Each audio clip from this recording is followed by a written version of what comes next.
This is SeamNotes. Taste, standards, and the decisions no one sees. So there's this moment, and we all know this moment, right? When you're in the middle of something and you ask yourself, why am I doing this? Right? All the time. Just genuinely, you know, and the answer is usually a version of because it was there, because I said yes at one point, because this is what I do. There's not a real reason. Like a program. Yeah. So, you know, that is how you end up doing things that you never actually wanted, you know, that they didn't come from within. Yeah. They just kind of, it's like, whoa, right? So today, what we want to talk about is the edit. Not like as a trend or minimalism or, you know, but as a most direct path to living the life that's your own life. Authentically, right? Right? Okay. The one that really belongs to you. How do we know that, you know? I mean, we're brought up in a family, so we're conditioned there, right? And then as we grow, we are conditioned into society, and through whatever means we create a version of self that we're maybe not even aware of. Right.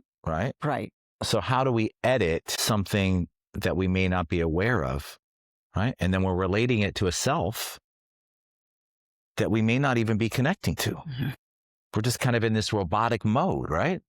So I think that's probably where one begins. Considering this, right, would be at how do we get to know that self that's not the self that's created based on all these other things, right? How do we take that time of quiet, of introspective review? Absolutely. Yeah. To connect with that person or allowing that truer self to come through so we can observe it, honor it, and then be able to edit all of those actions that we take that are not necessarily our own. Right. No, great. So obviously the first thing we need to do is figure out, is there a self outside of the one that we're used to relating to? Right? Because a lot of times the self we're relating to is the stressed self, the overwhelmed self, the insecure self, the loser, so whatever the scenario, unfortunately, the mind talk, delusions. The one that gives us all these signals that are not necessarily the truth of our spirit. Exactly. Okay. And that self does not exist. That is a fabrication in our mind. I am the angry self, right? I'm the stressed self. I'm the insecure self. None of those things exist. They are not inherently existent. Right? Correct. They are a mere idea. That's it. Right? We're relating to what the mind is seeing right now. That's it. Right? And we're blowing that up. So can we settle the mind? You said, if we settle the mind, sit quietly with self. Like, when is the last time you sat quietly with self? You're not on the phone. You're not reading. You're not working. You're not talking to somebody. You're just sitting with self, right? And eventually those other selves, overwhelmed, insecure, angry, those will melt away. And the true self, when you're quiet and sitting with it, will arise. And that is the self, right? Because you've already started the edit. When you connect to the real self, the true self inside, the consciousness, right? Those other versions of self dissipated naturally. right? The mind settles like a glass of water. We've done this before. Shake the water. It's all shaken up. Right. We let it, and then you let it settles. You see it. Right. The real self, the true self comes out from that, right? Mm-hmm. The joyful self, the naturally happy self, right? You've done the biggest edit right there off the bat. You've edited out the versions of self that don't really exist, right? I'm not saying that I don't walk out of this front door and make a left on Hudson and I'm not going to get upset or I'm not going to feel insecure. Those come up. But soon as they do, the more you're used to editing self, the faster you'll catch, whoa, why am I allowing myself, because we're allowing it, to feel this thing that I'm feeling?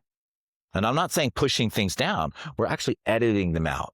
So to me, that's the biggest edit. Right, because that is you just made a huge differentiation, right? It's not pushing them down, negating them in that sense. No. It's just kind of moving them out of the way so that the true being can flourish or surface, right? So you connect to that self, not these versions that are there. Exactly. Yeah. Right. So the idea or the thought is, I mean, like for me, right? I mean, and I know that you have a meditation practice in the morning, right?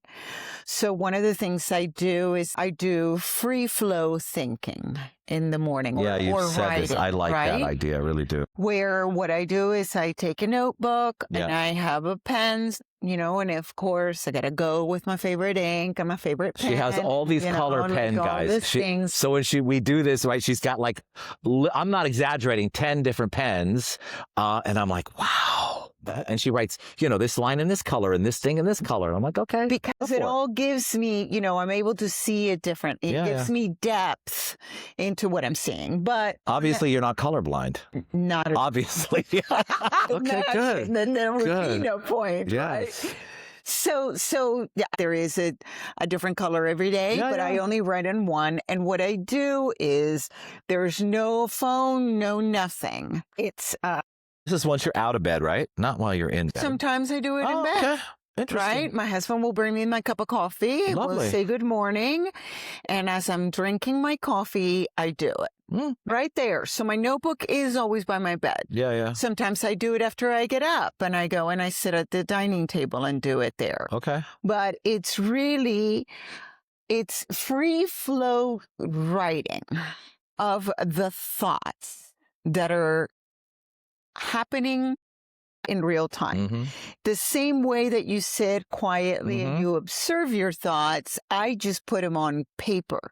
And sometimes I'm like, why am I even writing? And it's literally writing out, why am I even writing? Because there's nothing going on. But as I do that, things come up and I'm able to observe them and it brings a true essence out first thing in the morning, which allows me to sometimes work through things that I don't even realize are present. Such as? I would love to be able to give you details if I could think of one right now. But, let's say I'm writing, right? And then all of a sudden I go, oh, the other day such and such thing happened. And look at that. It closed a cycle. And that came out of when I was this and I thought that. And then this happened. And look at that completion. Because it's things that it shows growth a lot of times. It allows me to be able to see growth and it allows me to be able to see things that are happening that are solidifying the spirit and the soul of who I am as my true self, if that makes sense. I think what's brilliant in all of this that you just said, she's observing the mind. That's all I'm doing. That's amazing. Like that is what meditation, any of this is about, right? We're sitting just aware of there is a mind. Right. And the mind has all of these thoughts like an ocean wave. Ocean waves come up and then they go back in, right? Nothing more, nothing less. But when you're aware of observing them, for one, that's game changer. It's huge. Mind exploding, right? And then Second thing, okay, we're aware of the mind. Mm-hmm. We're noticing the mind, observing it. And then what are we observing? What's coming up, Mm-hmm. right? What of that is important? Most of it is not important. Mm-hmm. The mind is just having random, even while we're doing this, we're having random thoughts all over the place, right? Mm-hmm. None of them are really important to say. They're not life-changing, mm-hmm. right? They're just random thoughts. Oh, my foot hurts. My ass is a little sore, which it is in the chair. I need water. I have to go to lunch. All the thoughts, right? Correct. None of those are really important, but the mind's going to continue to bring up these thoughts. But when we're used to sitting, and I'm sure you get this because you're writing it, I'm sure you look back at that and say, whoa, this is important. This was a game changer. This statement that came up in the mind, that was flowing through the mind, that, oh, this was connected to this, et cetera, right? That's the beauty of it, right? I'm just forcing, if you will, the hand to do the action of the revealing of the mind, Mm-hmm. right? Mm-hmm. And there are moments that it's just completely blank. And then I go, why am I doing this? I mean, well, I'm enjoying my cup of coffee and I do this because I know that and there's nothing, right? There's just like nothingness. But then all of a sudden out of that nothingness, something will come up and you just go, oh, wow. Mm-hmm. And then it connects to so many other things, right? I mean, a lot of people know this practice is morning pages. It is suggested from the book, The Artist's Way by Julia Cameron.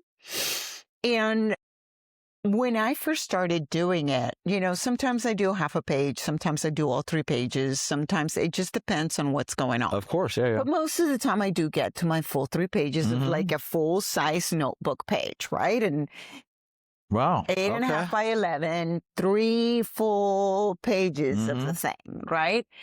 And at first I was like, why? What? I mean, I completely got the concept of it, but it wasn't until doing it over and over again that I actually get to observe thoughts that then connected things and allowed for the edit to take place. Well, you're already editing when you're aware of the thought, right? Because that's brilliant what you said, that I'm aware there are thoughts. Because believe it or not, guys, we go through life, our entire life, not really being aware of our thoughts. What am I thinking? Not even why, but what am I thinking? What's there? So if you're already aware of your thoughts, you've already started to edit them, right? Oh, this is in this section, and this is in this section, and this goes here, and then seeing where they connect, right? Going back to what you said, sometimes when you first start off, the mind's empty, right? Which is really great, because in the meditation practice, you're doing a meditation practice in a sense. Yes. You want the mind to be still, right? Because things will come up. Correct. Right? Constantly, right? But we try to work on getting it still, right? Especially in the morning, because sometimes you can come out of a dream state of mind, and the mind could be very agitated or whatever it is, going, right? So the blessing that you're saying is, if you do have those moments when it's empty, still, quiet, that is the goal. Then we can work on what's coming up. Then we can see, what do we have to edit out of here? What habits are coming up habitually that I don't really need, right? Not needed, not really wanted. They serve no purpose. When I think of those habits, I think of, we set goals, and we talk a lot about living in the moment and enjoying the moment and being present in order to create memories, create emotional connection, be here. There are times when you're surprised that I remember things that you've told me. And you're Totally. like, I told you that? That's a great memory. And it's not that I have a great memory. It's that I am in the moment and I am there with you. and I'm connecting to that moment. I'm not thinking about what's happening in an hour. I'm not thinking about any of those things. I am here now. Right? So if we think about the fact that what we strive for is living in the moment. And it's such a buzzword. Like that is like a trend thing, right? Living in the moment, but it's really But what does our purpose. it really mean, living in the moment, Yes. right? So I think about it this way because people ask me. They say, but don't you set goals? Don't you look forward to? Yeah. Don't you da-da-da-da-da-da? Living in the moment doesn't mean you just exist in that and moment. you exist exactly. and things happen and there you go and there is no direction. No, that's not what it means. It means you set that goal and then you work steadily, purposely, directionally, however you want to use it, right, towards that goal. But living in the moment allows for another one of these statements, which is living is in the trajectory. It's not the destination. When I get to blah, blah, blah, I will, etc. Because we want to live either in the past or we want to live in the future. Or in the future. Right, correct. But so the living is what we do now. every day to get to that aspirational place that by the time that we get to that goalpost, we have another one even further out. Correct. But if we're only thinking about that one over there, we are not in this moment living what we need to be doing. Correct. And I think part of the edit is there as well. What do I mean by that? I mean in the fact that if you're doing bullcrap that is not related to what your ideas, your sentiment, your desire is, what are we doing? Because we're not living a life of joy. And the luxury is living the life of joy. The luxury is living the life that is meant for you, by your spirit. How do we agree with all of that, right? So staying in the moment. Mm-hmm. I've always been very goal oriented. No. Shocking, I know. And constantly, I use the expression, I use it with you all the time, I want to be over there, wherever over there is, right? In the future. But I have realized in the last 2 years, going through hell and back, that I'm not enjoying the moment at all. Right? And I'm not in the moment, which means I'm not connecting with self. I'm connecting with a future self that doesn't exist yet. So that's insanity for one, because this appearance to mind that's over there, the James that's going to be in 2.5 years from now across the street, doesn't exist yet. So you also don't know which direction that James is going to take you to and what that's actually going to end up looking like. But how often do we relate to the future? The goal. Yeah. That's where I want to be. Right. Or then we're stuck in the past and we go back, we're carrying all this baggage with us and we're relating to the past, and that's shaping not only now, but the future over there. Our fears, anxieties are from the past that we're presenting on the future. So all of that is like a waste of time. That is probably the biggest edit that we must do. Because we're now projecting based on looking back. I mean, the only looking back that we need to do is the learning that we made that's already within us. So there's no looking back on anything, you know. Hopefully. Oh, look, I have been through so many experiences where it's happened to me over and over and over and over again, and I get sick and tired of the over and over, and I just go, oh my God, how did I get to that again? You know what I realized? Wait, hold on. So are you telling me that you've done it over and over? Yeah. And then what? Maybe over once again. Yeah. There you go. Okay, I got you. Absolutely insane. It's absurd. But we all do that. I've been with my we all do husband that. for 23 years, and he has seen me do it, and he's like, how did you not remember what happened the last time that you did this? Right. You know why? Because I wasn't in the moment, and I wasn't emotionally connected to that moment. Yeah. So I wasn't able to learn the lesson in real time. Mm-hmm. Yeah, I 1,000% agree. And then some insight on, we can have goals. So here's something that's been working for me. I can now set goals, but I'm aware to not attach expectation to the goal, right? Huge. Right? Huge. Work on the goal, have the goal, but don't get attached to its outcome, because there's no way we know the outcome, right? It hasn't happened yet. Mm-hmm. So stay in the moment, work on the steps, whatever it is, but not get attached to the expectations. Leave them. Expectation's a huge one. And that's, I think, one of the biggest edits, right? One of the biggest edits. It's right up there for me. Quick story. I went away this past weekend, had an issue with a family member, and I had to jump on a plane. And before I jumped on a plane, I don't want to go.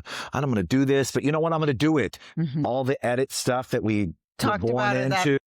Correct. And we were brought into, and expectations and societal norms, all of it, I was carrying it. So I realized on my way to the airport, I love these people. Mm-hmm. I really do. Mm-hmm. And I know they love me, right? I'm not going to have the expectation of them asking about my life, asking about my relationship, asking about my career, really any of those things. I know they love me. Mm-hmm. I can leave all those expectations on the plane and just try to stay in the moment. And when I tell you, it changed everything this past weekend, because I was able to go through a very somber experience in this family emergency and then go right into another one with a relative and have, guys, a beautiful time where I stayed in the moment. And I was cherishing the moment. And I told my family members, this moment may never happen again. Mm-hmm. So we may not get this family gathering. It will never happen again. That exact moment, right? Remember that it never happens again. I brought it to their attention. I'm like, let's just stay right here and appreciate what this is. Mm-hmm. And imagine if we did that constantly in our lives, moment by moment. I think that that's the goal. Well, of course it is. Of course it is. The goal, and we forget about that, right? Because the luxury, as we always want to talk about the luxury of living, right? Because really that's what it is, right? From the inside out. Exactly. Because luxury is not our stuff, and we will have episodes on stuff because we love our stuff. Love my stuff. Love some stuff. Right? But the luxury comes from satisfaction, from joy, not from a feeling of stress or obligation or expectation or any of those things. So in this conversation, we're editing, what are some habits that you just kind of do because you do them without knowing that you're doing them? Don't really relate to who you are and are absolutely unnecessary. Correct. Things that we waste time on, and I don't like to call waste time because I think that that's a negative connotation of time. And then there is, the idea of regret when it comes from the word waste. And I also don't believe in regret at all. So I'd like to, call it where we spend time doing things that don't add value, enlighten, add value, or anything like that. I mean, when I first met my husband, I didn't even have a television because I know that I am a television. See, I didn't know about that about you. Interesting. Okay. I mean, I like TV, but it's not a big thing for me. I can sit in front of a television and spend hours. Escapism. That's escapism 101. Getting out of self and not facing self or listening to self. It's getting out of. It's editing myself out versus editing myself in. Totally. You know? And don't you think we live in a society today in 2026 that we are taught to avoid self? 1,000%. Like we are the most distracted period of time ever on this planet. 1,000%. Escapism is promoted. It's promoted. Lose yourself in the phone, lose yourself in AI, lose yourself in whatever, right? Instead of connecting to self, right? So yeah, totally. I find myself getting a little too caught up. I'm not a big TV guy. I do watch it, but it's not a major thing for me. I've been finding myself getting uncomfortable with social media, uncomfortable that I'm in it too much. Yes, I'm checking my work, because we have work and we have the podcast and the things that we do, right? So I'm looking, but then I find myself an hour later still going through things and I'm like, whoa. And it's how did I just spend an hour? It's really coming up for me lately in the last month. I'm like, this has to stop. I used to highly respect, but now I kind of have a different version, Elon Musk. His very first book I read, right? And he has this time thing. That's brilliant, guys. Okay. Where he takes 24 hours in a day and he divides it into sections. You slept this many hours. You put this many hours into eating. You put this many hours into self-care. You put this many. And when you do that, I did it for 1 year when his book first came out. This was 5 years ago. Okay. And what did that do for you? It showed me where I spend my time. On what? And I was looking to be more productive in my career. So I just put all those hours on my calendar and I devoted more time to work-related things and career-related things and some stuff. And it worked. Like I was able to, now I'm not tracking it at all, but now that I've noticed that I'm in social media more than I would like to be, I'm going to start doing it again. Do you want to go back? Or at least be cognizant and aware of it. Maybe not writing it down as tightly, right? But I think we need to be aware of what we need to edit in our life. What is programmed out of habitual programming. Right. And what do we really want to connect to and what do we need to edit out? So, we started the conversation talking about being in the moment, having all of those things. But and those are important soul edits, right? But then we have these other edits that are also very important because they influence our soul, right? Yeah. Like our schedule, like social media, like television and things like that, right? So you mentioned, and I just want to tell you a quick story because I was really, really shocked. And it relates to what you just said about living in a society that is all about escapism. So I, of course, third act, don't want to fall behind. And I must keep up with AI, what's happening, how we evolve, because I need to stay current, right? Well, you either evolve or get left behind. Exactly. Just that simple. And many peers at my age group don't want to have anything to do with any of that. And I just don't believe in living like that. I believe we're always learning, talk about this all the time. Every day, learning something new. Every day, noticing something, even if it's the most minimal thing, something new. So I started working with AI and different things and playing with it in different manners. And I was working with one specific system and I was letting it know who I am, and I wanted it to learn my voice so that it would help me in editing, in, converting my thoughts, topics about what we're talking about in a way that it's easier for us to convey to our audience. Which, by the way, if you're watching us and you're listening to our content and enjoying it, I'm going to ask you to take the time to go to Apple Podcasts, follow and like, because that allows us to continue to do this. Yes. And please show up week after week. So I'm working with this new AI. I'm letting it know who I am, my voice is. And then all of a sudden I get this long beautiful response. And it's all adulation, and it's all compliments, and it's all, puffing me up. And I thought to myself, these movies that we're watching of people having love affairs with their AI are not far Wow. from being Okay. real. I had no idea that's where she was going to go. I could fall in love with this being on my computer if I didn't know any better that it is trained to do that.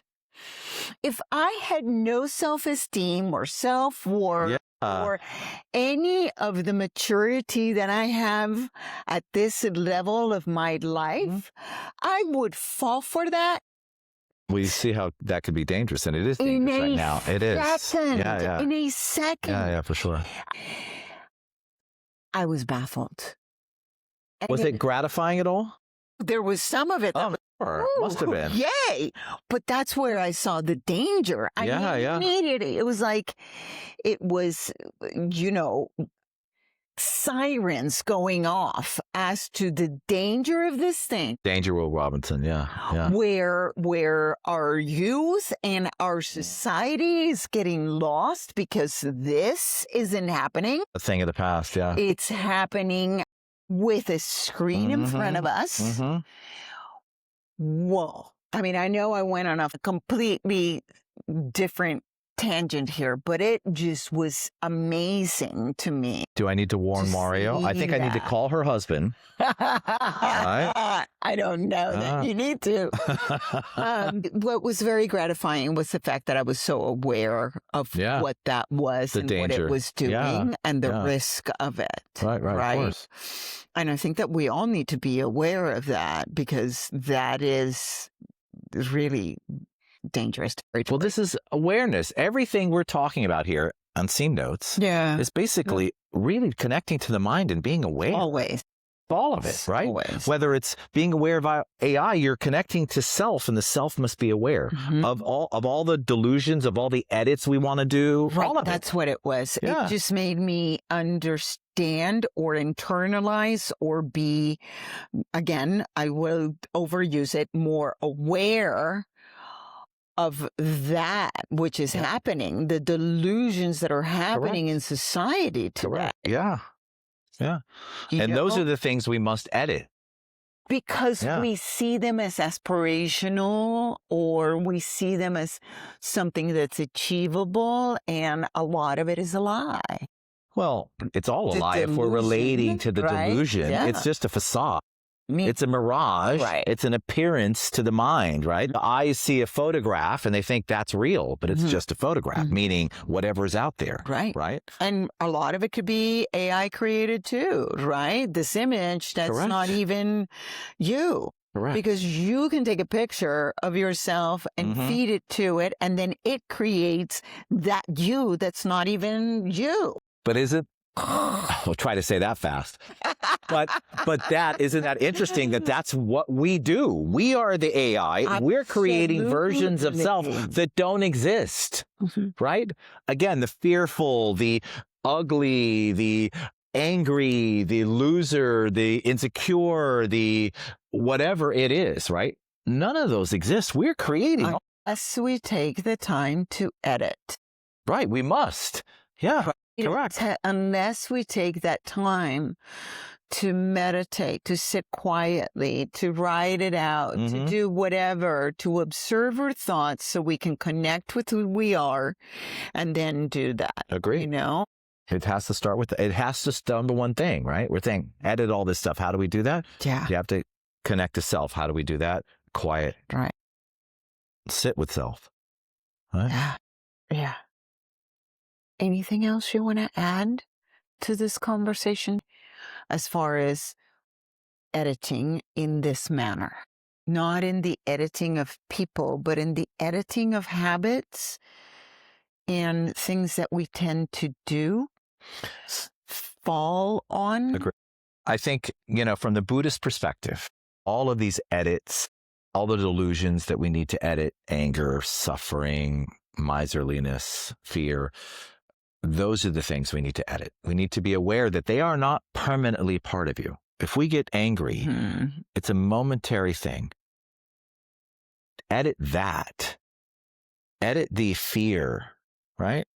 I mean, I grew up in fear. I know exactly what it feels like, right? Try to edit it out. I'm pretty good about editing out anger, right? Because it's a delusion. It serves no purpose. So if I could say anything, start with the pieces that you think are permanent about you. Oh, this is who I am. I'm an angry person. I'm a fearful person. I'm an anxious person. Those are all things that can be edited out, for sure. Well, there are parts. None of it is fixed. None of it. Everything internal is not fixed. We are not this nor that. We are multiple of things depending upon where the mind is at. That's it. That is such an awesome statement to say, I'm not fixed. I am not an angry person. I'm not a jealous person. I'm not an envious person. I'm not a loser. I'm not. It's all fluid. We attach and fix ourselves. So the edit can be taking out those things that we think are fixed truly inside and really connect to self and let whatever's there bubble up to the surface, like we were talking originally when we started about either meditation or writing. Sit with self and notice what comes up, because it will if you do, right? And then edit out those things that do not serve you. Right.